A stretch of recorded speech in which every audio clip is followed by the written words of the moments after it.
Ναι, πού είναι, ένα λεπτό, πού είναι εκείνο τον κύριο θέλω, μπορούμε να πάμε λίγο, κοίτα, κάνει και τον αδιάφορο, δες λίγο, δες τον αυτό να λέω, για ελάτε κι εσείς εδώ, κοίτα ύφος, Γεια σας. εσάς λέω. Α, για μένα έρχεστε. Με τσακώσατε, Σας τσάκωσα, είδα εγώ 2-3 εκεί, λέω, τι είναι. Παναγία μου. Για πείτε μου Τι να λοιπόν, πω? ό,τι θέλετε, ένα ανέκδοτο. Δεν ξέρω. Άμα αρχίσουμε μετά δεν θα τελειώσουμε ποτέ. Ναι, λέτε ανέκδοτα. Πάρα πολλά. Πείτε ένα να Όχι, γελάσουν δεν οι μπορώ τηλεθεατές. τώρα. Όχι, δεν μπορείτε, δεν μπορείτε. Θα μπουρδοκλωθώ. Άμα μπουρδουκλωθείτε δεν θέλω τίποτα. Εδώ εσείς μήπως. Όχι, δεν ξέρω εγώ ανέκδοτα. Δεν λέω ανέκδοτα. Τι, πείτε κάτι ό,τι θέλετε. Τι να πω. Να σας πω εγώ τι έγινε σήμερα το πρωί. Ξυπνάω και τι να δω. Μία νυχτερίδα, ναι. Μία νυχτερίδα μέσα στο παπούτσι μου.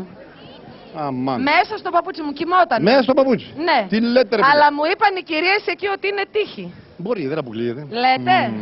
Όχι, δεν αποκλείεται. Πείτε μου ναι να το χαρώ. Σίγουρα πράγματα. Σίγουρα πράγματα. Σίγουρα πράγματα. Λοιπόν, για δώστε μου να